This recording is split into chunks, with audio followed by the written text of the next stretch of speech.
नमस्कार दोस्तों, स्वागत है आपका हमारे YouTube चैनल में आज फिर से। और आज हम बात करेंगे अपने देश के बारे में, यानी भारत के बारे में। हमारे आज के विषय का नाम है भारत एक परिचय, इंडिया एन इंट्रोडक्शन।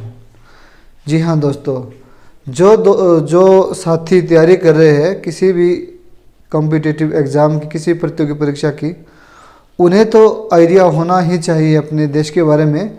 लेकिन जो व्यक्ति भी, हम सब जो भारत के रहने वाले हैं, हम सभी को भी एक बेसिक आइडिया होना चाहिए अपने देश का, अपनी संस्कृति का, अपनी सभ्यता का। कहते हैं दोस्तों कि ईरान मिस्र रोम मिट गए सब, ईरान मिस्र रोम मिट गए सब, लेकिन अभी तलक बाकी है नाम और निशान हमारा। कुछ बात है कि हस्ती मिटती नहीं हमारी, सदियों रहा दुश्मन ये दौरे जहाँ का। जी हाँ, आज हम बात करेंगे भारत की उस संस्कृति की जिसने अपनी एक अलग पहचान रखी है और तब से अब तक जो है वो चलती आई है। आज हम बात करेंगे भारत के सफ़र की, कि भारत का सफ़र कैसा रहा प्राचीन समय से लेकर और वर्तमान आधुनिक भारत तक।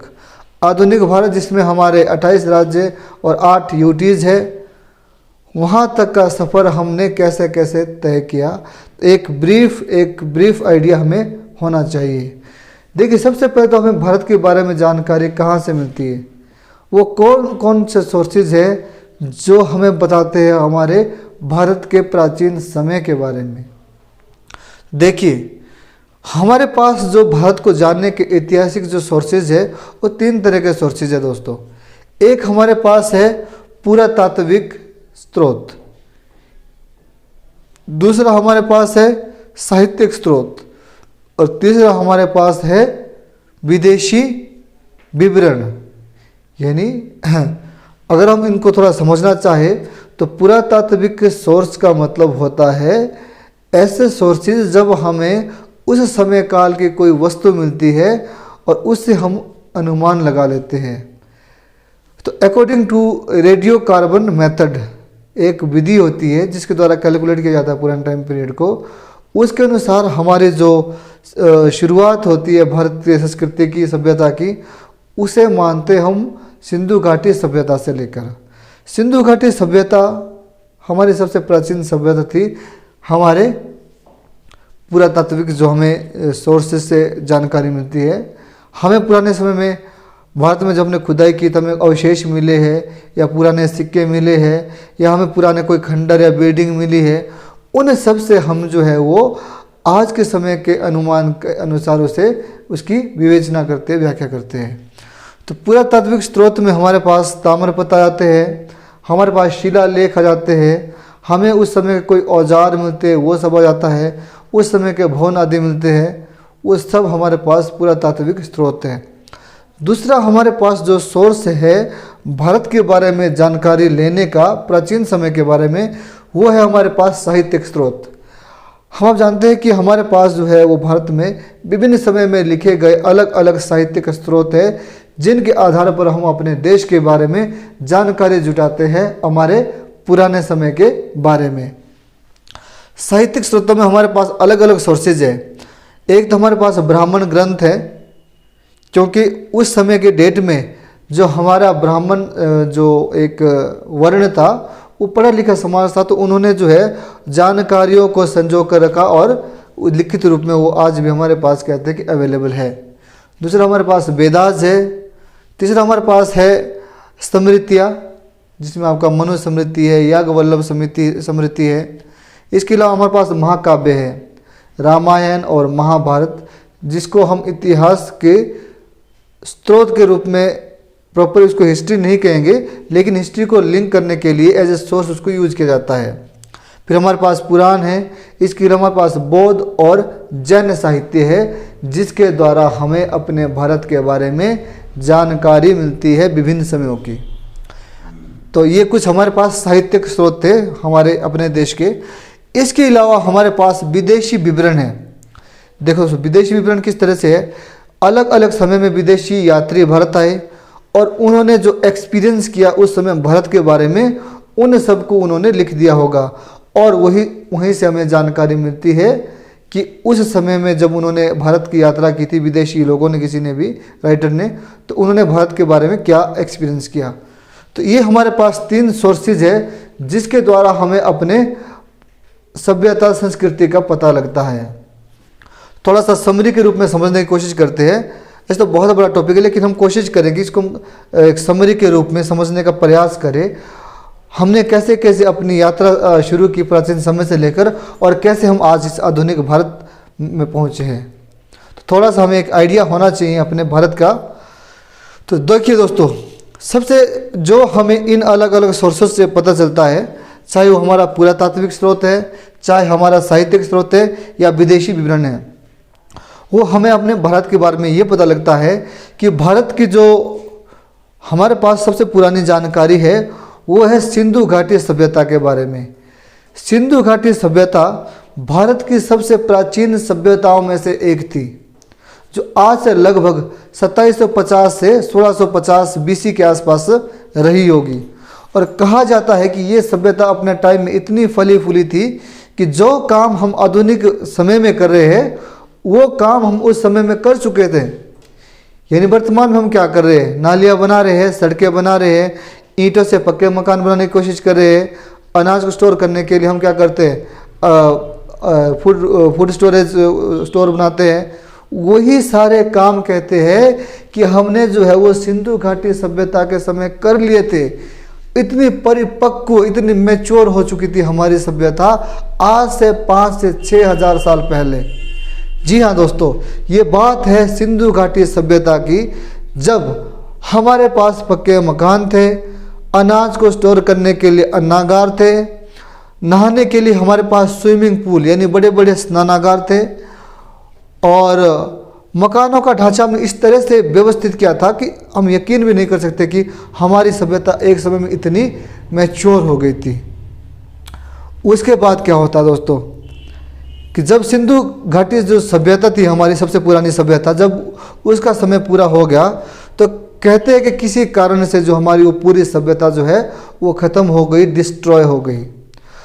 इस विषय में अलग अलग कारण दिए जाते हैं। कुछ लोग कहते हैं कि सिंधु नदी में बाढ़ आ गई थी, कुछ लोग कहते हैं कि महामारी फैल गई थी और सब लोग उस समय समाप्त हो गए थे, कुछ लोग कहते हैं कि आर्यों के आक्रमण के कारण शायद पूरी सभ्यता तहस महस हो गई।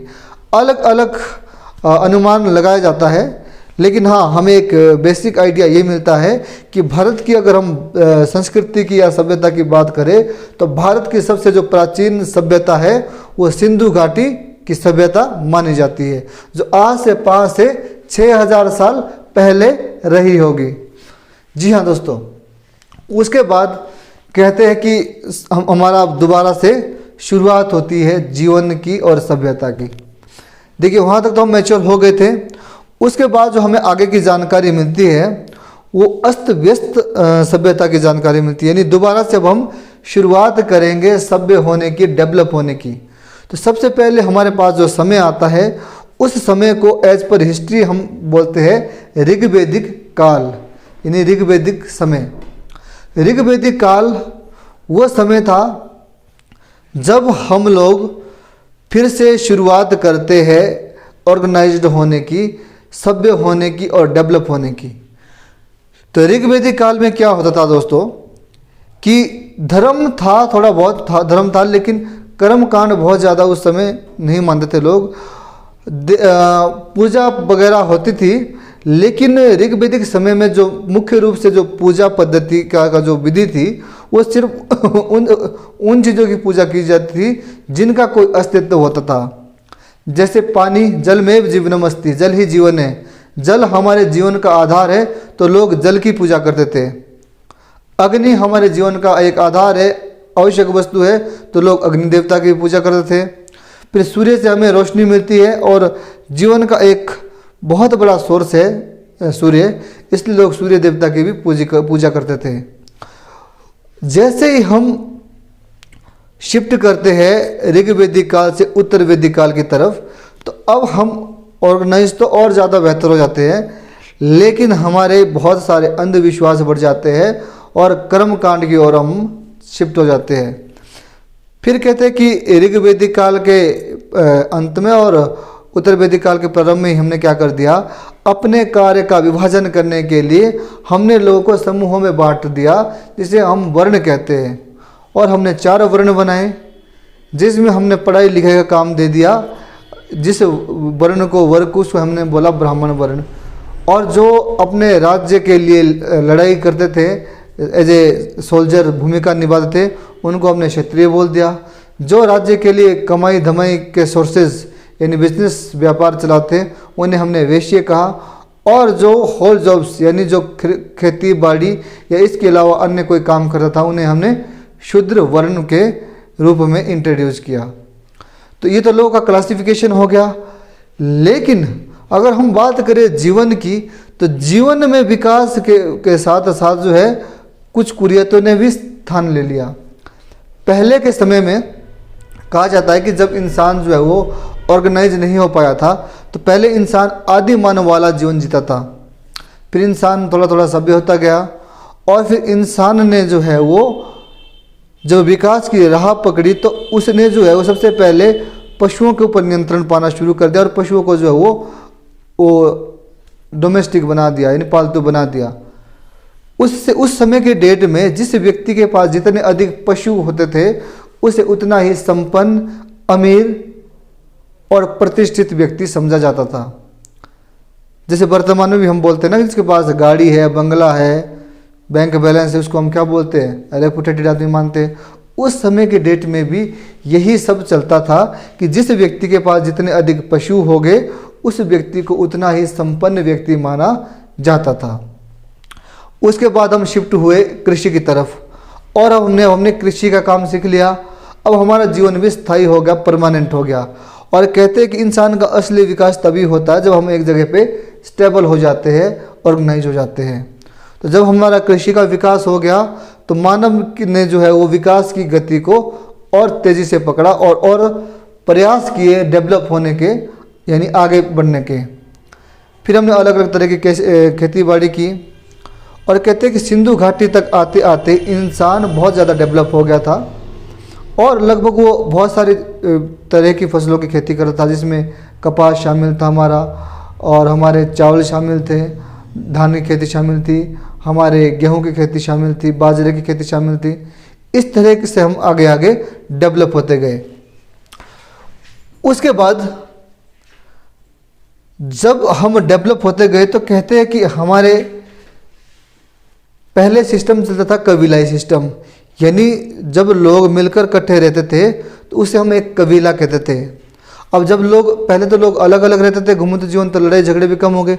लेकिन जब हम एक समाज में रहेंगे, एक समूह में रहेंगे, तो जाहिर सी बात है हमारे बीच डिस्प्यूट या लड़ाई झगड़ा होना एक स्वाभाविक सी बात है। तो फिर हमने क्या करा कि जब हम कबीले में रहते थे, तो हमने सोचा कि अगर हमारे बीच कोई डिस्प्यूट पैदा होता है, तो डिस्प्यूट को सॉल्व करने के लिए एक व्यक्ति अपॉइंट किया जाएगा, जिसे हम कबीले का सरदार कहते थे। तो हमने उसे एक एक व्यक्ति को हेड बना दिया। उसी प्रथा को आगे हम ले गए और कबीले से हमारे फिर जन बने, जन से फिर जनपद बने, और जनपद से बाद में मौर्य समय के काल में महाजनपद बन गए थे। महाजनपद का मतलब वैसा ही है जैसे वर्तमान में हमारे पास स्टेट है। वर्तमान में हमारे पास 28 स्टेट है ना, यानी पूरे एरिया को हमने क्या कर रखा है, एक बड़े से स्टेट में कन्वर्ट कर रखा है। वैसे ही उस समय भी होता रहा होगा। तो जब हमारे पास महाजनपद बन गए, तो वहाँ से शुरू होती है हमारे आगे की कहानी। देखिए, पहले हमने कबीले का मतलब होता है एक छोटा सा गांव समझ लीजिए। फिर हमने बोला जन का मतलब आप तहसील समझ लीजिए कुल मिला के। फिर जनपद से आप डिस्ट्रिक्ट समझ लीजिए, और महाजनपद मतलब वर्तमान का स्टेट या राज्य समझ लीजिए। अब जब हमारे महाजनपद बन गए, तो देखिए 2 तरह की इकोनॉमी होती है। एक होती है सब्सटेंट इकोनॉमी, जीने योग्य अर्थव्यवस्था, और एक होती है सरप्लस इकोनॉमी, यानी ज़रूरत से अधिक वाली सभ्यता या अर्थव्यवस्था। तो देखिए, जब तक हमारे पास सिर्फ जीने योग्य काम चल रहा था, तब तक किसी से कोई लड़ाई झगड़ा नहीं था। प्रॉब्लम कब होती है? जब आपके अर्थव्यवस्था में कुछ सरप्लस बचता है, तो हर वर्ग चाहेगा कि वो मुझे मिले कि मुझे मिले। तो वहाँ से हमारा प्रारंभ होता है राजनीतिक विकास, आर्थिक विकास, प्लान एंड पॉलिसी, राजकोषीय नीति, विदेश नीति, इन सब का विकास अब राज्यों से शुरू होगा। उसके बाद हम इंटरस्टेट ट्रेड करेंगे। इन सब का विकास होना प्रारंभ हुआ। और कहते हैं कि ड्यूरिंग द मौर्यन टाइम, जब भारत में मौर्य साम्राज्य था, तो वो एक ऐसा दौर था जब उन्होंने पूरे भारत को अखंड भारत में कन्वर्ट करने की कोशिश की, परिवर्तित करने की कोशिश की। फिर हमारे देश में अलग अलग शासक जो है वो शासन करते हैं। मौर्य ने अखंड भारत की स्थापना की, फिर मौर्य वंश खत्म हो गया, फिर शुंग वंश आता है, फिर हूण आते हैं, और फिर आपके शतकर्णी वंश आता। बहुत सारे राजवंशों ने जो है भारत पर कंट्रोल करने की कोशिश की, नियंत्रण करने की कोशिश की और अपना राज्य चलाने की कोशिश की। फिर हम थोड़ा पीछे जाकर देखते हैं तो हम पाते हैं कि फिर भारत में जो है वो विदेशी आक्रमण भी होते हैं। इसमें ईरानी आक्रमण होते हैं, फारसी आक्रमण होते हैं, फिर मंगोल का आक्रमण होता है। और मंगोल तो बहुत लेटर फेज तक भारत में रहते हैं। और फाइनली क्या होता है कि 1600 के आसपास कहते हैं कि भारत की जो खोज है वो 1498 को किसने, एक यूरोपीय यात्री जिसका नाम वास्को डी गामा था, उसने की थी, वास्को डी गामा। अब इसमें भी थोड़ा संदेह है। देखो, खोज उस चीज़ की जाती है जो जिस चीज़ का पता ना हो। और भारत जो है वो ऐसा डेवलप कंट्री थी बहुत लंबे समय से, जिसका व्यापार भारत जो है वो अपने व्यापार में बहुत प्रसिद्ध था, जो व्यापार की दृष्टि से बहुत ज़्यादा संपन्न था अपने समय में। कहते हैं कि पुराने समय में भारत का जो ट्रेड था वो बहुत सारे कंट्रियों के साथ होता रहता था। यानी हम व्यापार में तो बहुत आगे थे। लेकिन ये अनुमान रहा होगा क्योंकि जब पहले लोग भारत आए थे तो वो अफ़गानिस्तान वाले रास्ते से आते थे, बाया अफ़गानिस्तान, बाया पाकिस्तान, इस तरह से। लेकिन जो वास्को डी गामा था वो बाया आपका अफ्रीका कॉन्टिनेंट को घूम के आया था और नीचे काली तट पे पहुंचा था केरल के पास। तो उस रास्ते से शायद पहली बार कोई यूरोपीय आता था। तो उन्होंने वास्को डी गामा ने जो है 1498 में भारत की खोज की। उसके बाद खोज क्यों की, कारण था इसका ये कि भारत जो है व्यापारिक दृष्टि से बहुत संपन्न था बहुत पहले से। भारत के मसाले और काली मिर्च भारत ही नहीं अपितु पूरे विश्व में प्रसिद्ध थे। मसालों के लिए बहुत डेवलप कंट्री मानी जाती है भारत। उसके बाद यहाँ पर यूरोपिया ने आना शुरू किया और यूरोपीय भी चाह रहे थे कि वो भारत को क्या करे, कंट्रोल करे और यहाँ से बहुत सारा पैसा कमा के विदेश ले जाए। कहते हैं ना कि भारत अपने टाइम में सोने की चिड़िया थी और वर्तमान में तो खैर हालत लगभग अब तो ठीक है, लेकिन एक समय में हालत बहुत ख़राब हो गए थे, ये कहा जा सकता है। उसके बाद क्या होता है, जब भारत अंग्रेजों के अधीन चला गया, फिर फाइनली भारत क्या है 15 अगस्त 1947 को आज़ाद होता है। और जो वर्तमान में हमारे पास भारत का रूप है वो किस रूप में है भारत, कि हम क्या एक डेमोक्रेटिक कंट्री है, लोकतांत्रिक देश है, जिसमें आपके 28 राज्य है और 8 केंद्र शासित प्रदेश हैं। इस तरह से चलता है ना भारत। तो अब हम बात करें, हम थोड़े समरी के रूप में जाना प्राचीन यात्रा कि हमने कैसे कैसे जो है वो वर्तमान स्थितियों तक पहुँचे हैं। अगर हम बात करें पहले की डेट में, अगर हम भारत की बात करें तो भारत को अखंड भारत के नाम से जाना जाता और बहुत सारे हिस्से उस समय ऐसे थे जो अब अलग कंट्री बन चुके, उस समय भारत के हिस्से हुआ करते हैं। अगर हम बात करें अफ़गानिस्तान, पाकिस्तान, तो ये सब भारत के ही हिस्से थे अपने टाइम में। नेपाल, भूटान, म्यांमार, यहाँ तक कि तिब्बत, ये सब जो है अखंड भारत का ही एक हिस्सा हुआ करता था। श्रीलंका भी इसमें शामिल है जब भारत अखंड भारत था। उसके बाद अब तो ये अलग कंट्री बन गए, हमारे पड़ोसी देश है, कुछ मित्रवाद वाले देश है, कुछ थोड़े नाराज रहते हैं, ठीक है। अब हम बात करते हैं वर्तमान भारत की, कि वर्तमान में जो हमारे पास ये ढांचा है ना भारत का, इसमें क्या क्या विशेषताएं हैं, इसका एक संक्षिप्त परिचय जानने की कोशिश करते हैं कि वर्तमान भारत में हमारे पास क्या क्या चीज़ें उपलब्ध है, हम कहाँ रहते हैं, वर्ल्ड में हमारा क्या पोजीशन है। तो भारत, जिसे भारत, इंडिया, हिंदुस्तान, आर्यव्रत, जम्बूद्वीप और सप्तसैंधव प्रदेश आदि के नामों से जाना जाता है। देखिए, भारत एक ऐसी कंट्री है जिसका विभिन्न समयों में अलग अलग नाम रहा है। ठीक है जी। देखिए, अगर हम बात करते हैं अपने पुराने सभ्यता की, सिंधु घाटी सभ्यता के टाइम की, तो भारत को कहते हैं कि उस समय जो है वो सप्तसैंधव प्रदेश भी कहा जाता है। सप्तसैंधव प्रदेश का मतलब होता है एक ऐसा प्रदेश, ऐसा राज्य, ऐसा देश जिसके आसपास 7 नदियों का एक समूह है। 7 नदियाँ थी हमारे यहाँ, जो लास्ट में किस में मिलती थी, वो सिंधु नदी में मिलती है, जिसमें आपका चिनाब वगैरह, आपका ये सतलुज, व्यास, ये सारी नदियाँ शामिल थी। ठीक है दोस्तों। तो उस समय इसको, भारत को नाम क्या देते थे हम, सप्तसैंधव प्रदेश। फिर जब भारत बहुत डेवलप था अपने टाइम में, बुद्धिज्म के टाइम, जब भारत में बुद्ध धर्म का प्रचलन था, तो उस समय कहते हैं कि इसको जो नाम दिया गया था वो जम्बूद्वीप का नाम दिया गया था, जम्बूद्वीप। जब भारत पर आर्यों का आक्रमण हुआ तब कहते हैं कि इसको आर्यों का स्थान कहा गया, आर्यव्रत कहा गया। आर्यव्रत का मतलब होता है आर्यों का निवास स्थान, और कहते हैं जो आर्य है वो मध्य एशिया से आए हुए लोग थे जो भारत में आकर बस गए बाद में। हिंदुस्तान नाम दिया गया, ये भी एक्चुअली में नाम दिया गया था फारसी लोगों के द्वारा। देखिए, सिंधु नदी के आसपास के स्थानों को कहा जाता था सिंधु स्थान, यानी सिंधु नदी के आसपास के लोगों का स्थान, इसलिए नाम दिया गया था सिंधुस्तान। अब फारसी लोग 100 का उच्चारण ह करते थे, तो उन्होंने सिंधुस्तान की जगह क्या बोल दिया, इसको हिंदुस्तान। इंडिया जो नाम है वो दिया गया था ब्रिटिश लोगों के द्वारा। और भारत जो नाम है इसके विषय में भी अलग अलग कहानी है।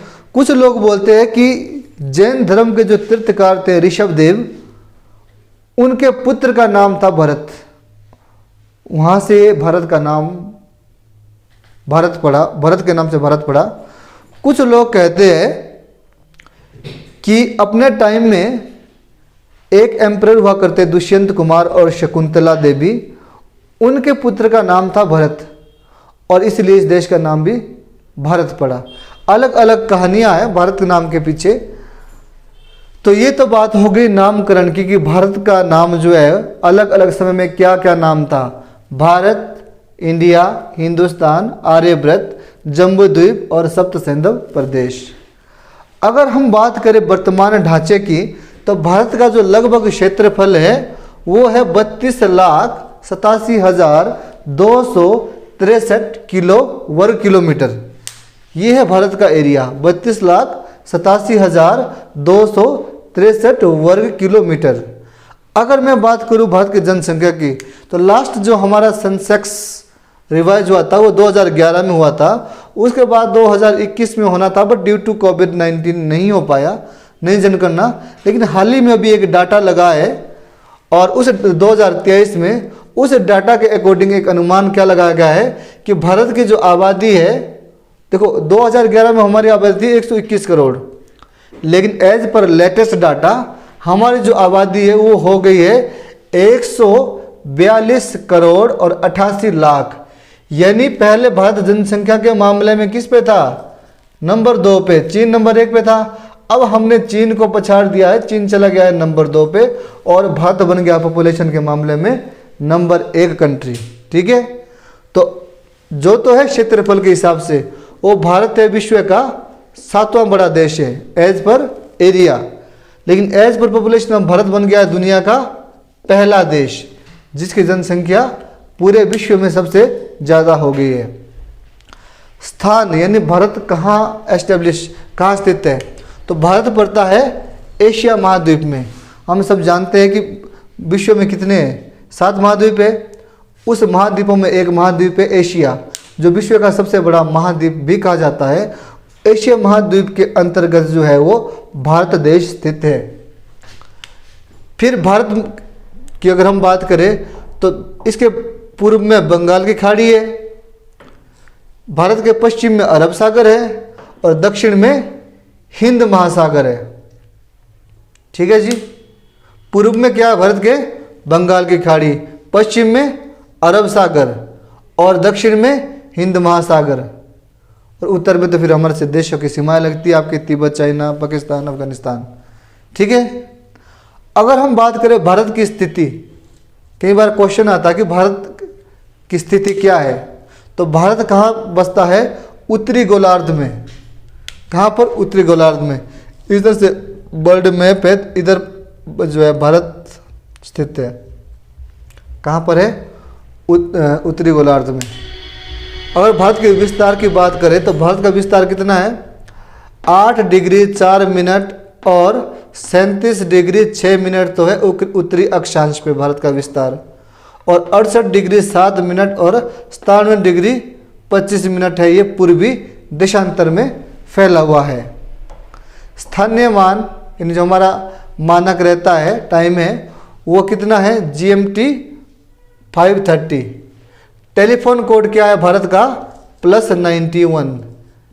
ये है भारत का टेलीफोन कोड। अगर हम बात करते हैं भारत की सीमाओं की, तो भारत की सीमाएं जो है वो काफ़ी हमारे पड़ोसी देशों से लगती है।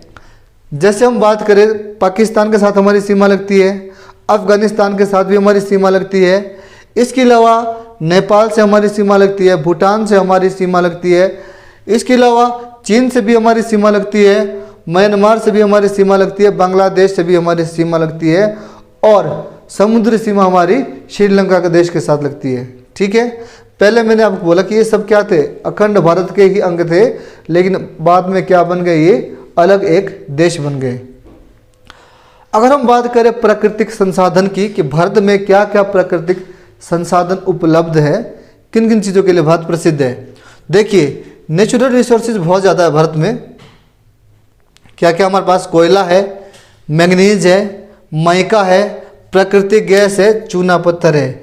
ये कुछ प्रसिद्ध प्राकृतिक संसाधन है हमारे पास, यानी प्राकृतिक संसाधन में हम अमीर हैं। अगर हम बात करते हैं जलवायु की कि भारत की जलवायु कैसी है, तो भारत की जलवायु कहते हैं कि उष्ण कटिबंधीय जलवायु है हमारी।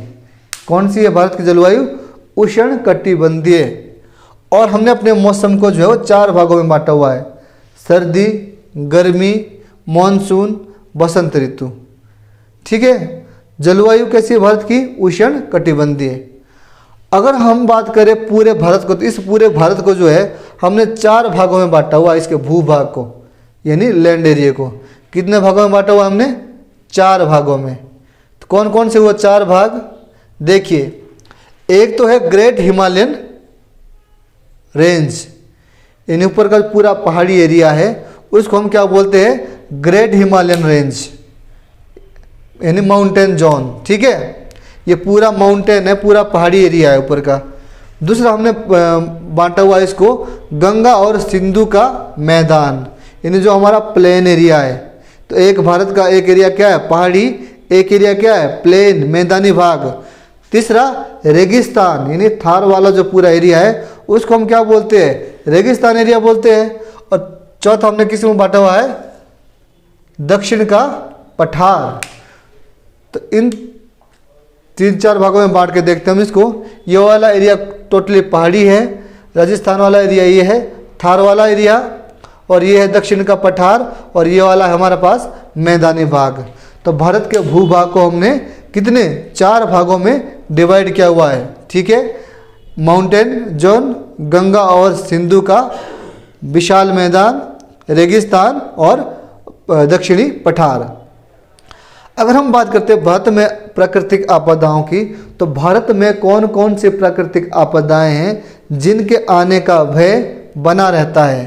तो देखिए, भारत में जो है मानसून के समय में बाढ़, भूकंप, सूखा और लैंडस्लाइड यानी ज़मीन खिसकना, ये आम घटनाएं हैं जो होने की संभावना बनी रहती है भारत में। ओके, अब हम बात करते हैं भारत में जन्म दर की, बर्थ रेट की। तो भारत में जो जन्म दर है वो है 17.8 98%। ये है हमारी बर्थ रेट, किस गति से भारत में शिशु जन्म लेते हैं। और जो हमारी डेथ रेट है, मृत्यु दर है, वो है 7.2।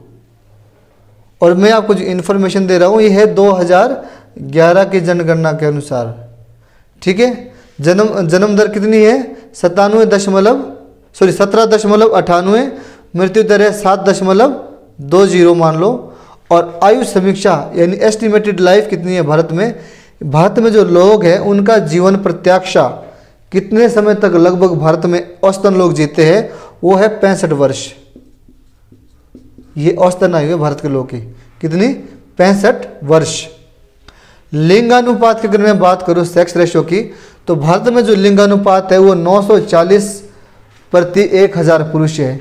यानी अगर हमारे देश में 1000 बॉयज़ है, लड़के पैदा हो रहे हैं, तो 940 क्या है गर्ल्स पैदा हो रही है, ठीक है।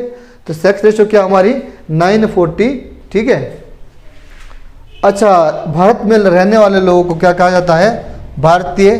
तो हमारी नेशनलिटी क्या है, इंडियन है, क्या है, इंडियन। जातीय अनुपात की अगर मैं बात करूं कि भारत में कौन कौन से लोग रहते हैं, देखिए वर्ल्ड लेवल पे हमने लोगों को बांटा है on the basis of their physical structure, कह सकते हैं आप, शारीरिक बनावट या ढांचे के हिसाब से हम बांटा हुआ है।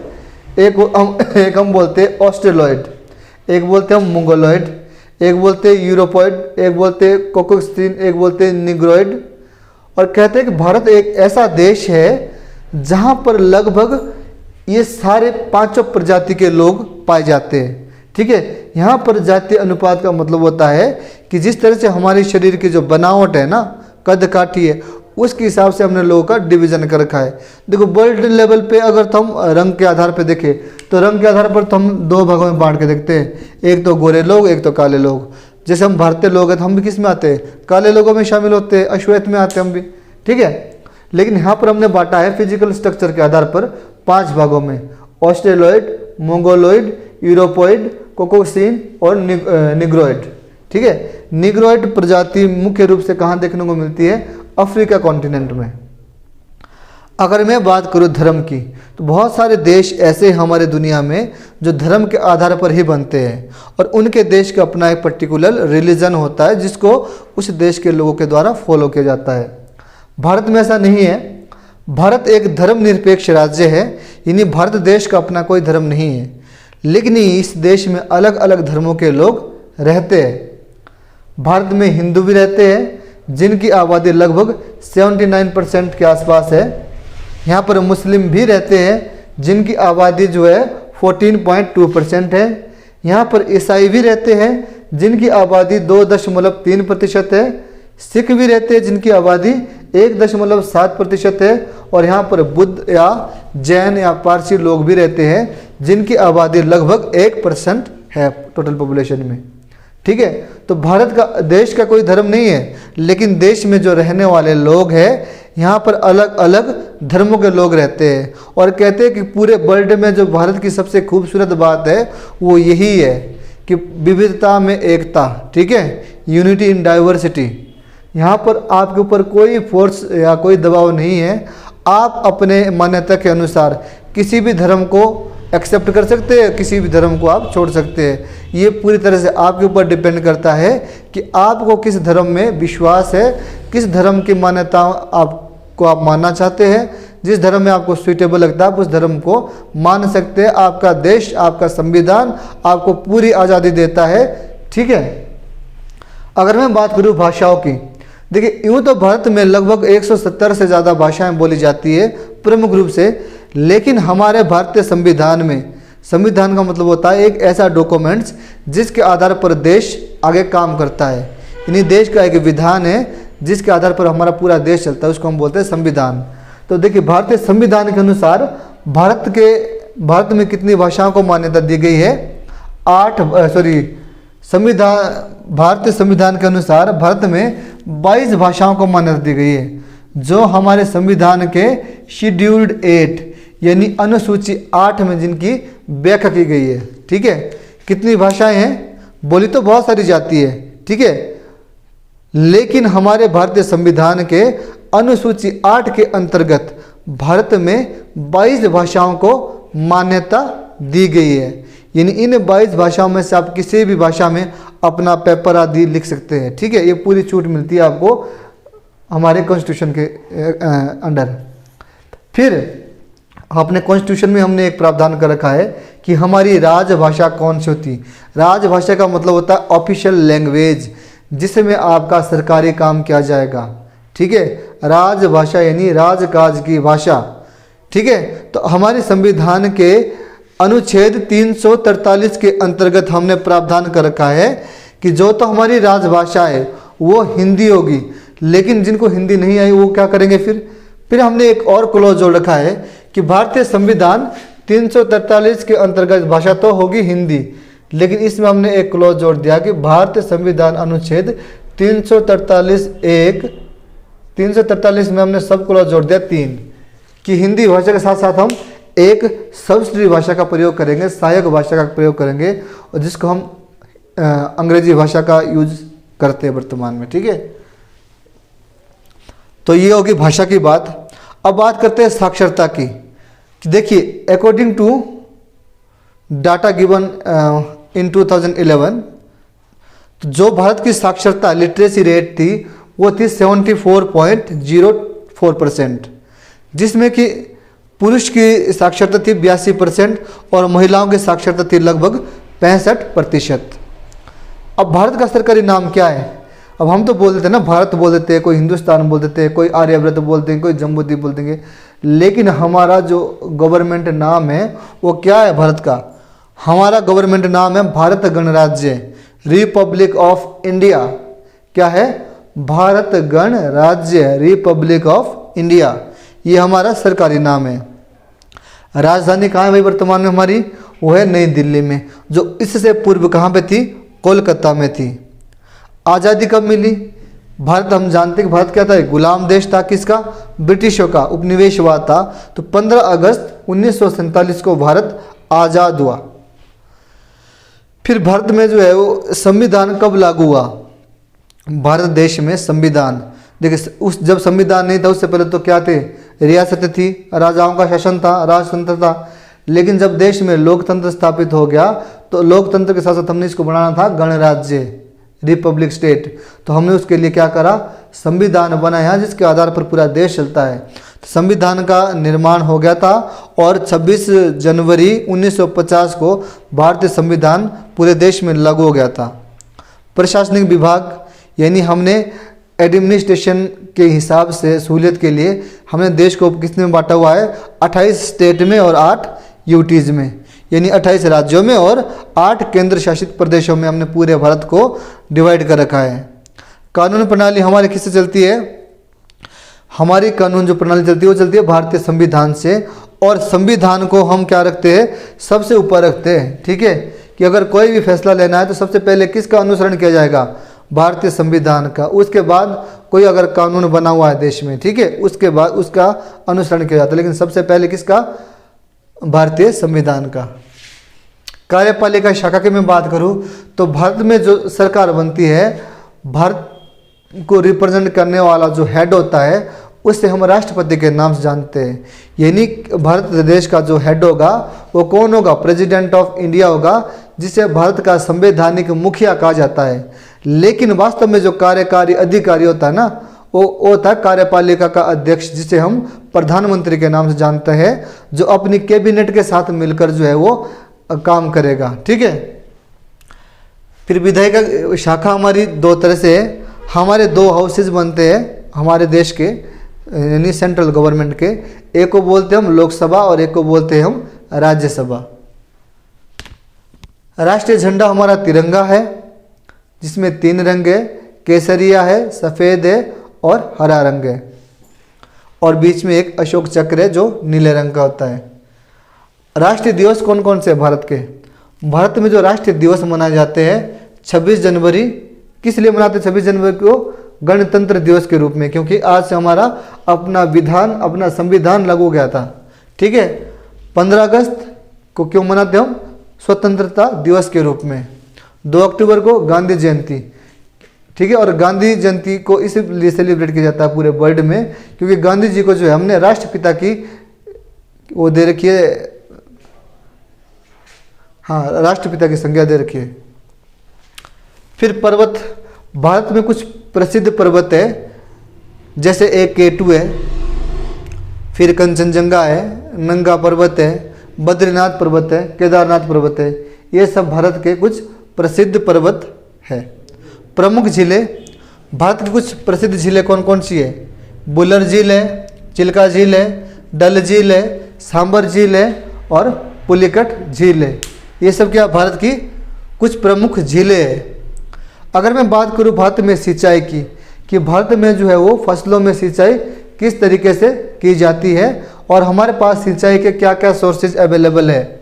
देखिए, भारत में सिंचाई के लिए सबसे जो मेन सोर्सेज है वो है नहर, ठीक है। नहरों के द्वारा पानी ले जाया जाता है खेतों में, और हमारे किसानों के लगभग ये समझो कि 40% जो सिंचाई है वो नहरों के द्वारा की जाती है। फिर दूसरे नंबर पर है कुएं, कुओं के द्वारा सिंचाई, और भारत के जो किसान है वो 37% सिंचाई है वो किसके द्वारा की जाती है? कुओं के द्वारा। फिर तालाब के द्वारा 14% सिंचाई की जाती है, और अन्य सोर्सेज चाहे आप पाइप ले लो, कुछ भी ले लो, ड्रिप इरिगेशन है उसमें 7%, ठीक है। तो ये हमारे पास सिंचाई के सोर्सेज है। नहर के द्वारा 40%, कुओं के द्वारा 37%, तालाब के द्वारा 14% और अन्य संसाधन हमारे पास है 7%। अगर बात करें राष्ट्रीय खेल की, तो भारत का जो राष्ट्रीय खेल है वो है हॉकी, ठीक है। राष्ट्रीय जो पशु है भारत का वो है बाघ। राष्ट्रीय पक्षी क्या है भारत का? वो है मोर। राष्ट्रीय चिन्ह क्या है भारत का? अशोक चक्र। राष्ट्रीय गान क्या है भारत का? जन गण मन, ठीक है। राष्ट्रीय गीत क्या है भारत का? वंदे मातरम। राष्ट्रीय वाक्य क्या है हमारा? नेशनल सेंटेंस क्या है हमारा? सत्यमेव जयते, कि हमेशा विजय किसकी होती है? सत्य की होती है। राष्ट्रभाषा क्या है हमारी? हिंदी। उसकी लिपि का नाम क्या है? देवनागरी। महाकाव्य, भारत का सबसे जो फेमस महाकाव्य है जो प्रयोग किया था वो है गीता। आपने देखा होगा जब कभी कोर्ट में जुडिशली कोई मैटर होता है तो वहाँ पर आपको गीता दी जाती है, भाई गीता पर हाथ रख के कसम खाइए कि जो कहेंगे आप सच कहेंगे, सच्ची गवाही देंगे। तो भारतीय महाकाव्य किसको माना जाता है? गीता को। हमारी राष्ट्रीय मुद्रा का नाम क्या है? रुपया। राष्ट्रीय नदी किसको, राष्ट्रीय नदी की संज्ञा किसको दे रखी है हमने? गंगा नदी की, ठीक है। गंगा नदी को कहते हैं भारत की नेशनल रिवर, और साथ में गंगा को हम हॉली रिवर, पवित्र नदी भी बोलते हैं। जब हमारे भारत में किसी की ट्रेजिडी होती है तो हम क्या करते हैं? उसकी अस्थियों का विसर्जन भी किस में करते हैं? गंगा नदी में करते हैं। फिर राष्ट्रीय फूल हमारा वो है कमल का फूल, ठीक है, जो बीजेपी का निशान भी है, बीजेपी पार्टी का, भारतीय जनता पार्टी का, वो हमारा क्या है? राष्ट्रीय फूल है। राष्ट्रीय फल क्या है भारत का? वो है आम। राष्ट्रीय वृक्ष क्या है भारत का? वो है बट वृक्ष। और सबसे ऊंचा युद्ध स्थल कौन सा भारत का? वो है सियाचिन, ठीक है दोस्तों। इसके अलावा जो हमारे लिए इंपॉर्टेंट इन्फॉर्मेशन क्या है वो है कृषि से संबंधित, कि भारत में जो कृषि क्षेत्र है उसमें हमारी जो प्रमुख फसलें है वो कौन कौन सी है। देखिए दोस्तों, 1950 के आसपास की बात है, जब 1952 में जब गवर्नमेंट बनी थी, तो उसके बाद इंटरिम गवर्नमेंट के बाद इलेक्शन हुए थे बाद में, उस समय भारत की स्थिति बहुत ख़राब थी।